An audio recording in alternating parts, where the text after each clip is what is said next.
Fourth proportion of numbers ఇచ్చాడు 3 12, 16, 18. ఇప్పుడే చెప్పాను ఏ ప్రపోర్షన్ అడిగితే ఆ ప్లేస్లో మనం ఎక్స్ పెట్టాలి.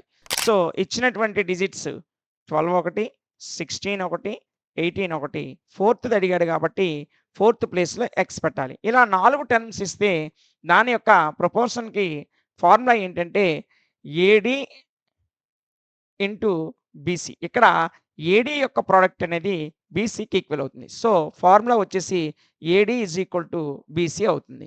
ఏడి అంటే 12 ఇంటూ ఎక్స్, బీసీ అంటే 16 into 18.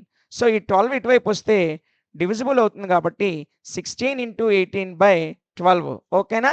6 3s, 6 2s, 2 1s, 2 8s. ఇక్కడ 8 మిగిలింది, ఇక్కడ 3 మిగిలింది. 8 3s 24. కాబట్టి మన ఆన్సర్ వచ్చేసి ఆప్షన్ డి అవుతుంది. ఇలాంటి మరొక క్వశ్చన్ ఇక్కడ ఇవ్వడం జరిగింది.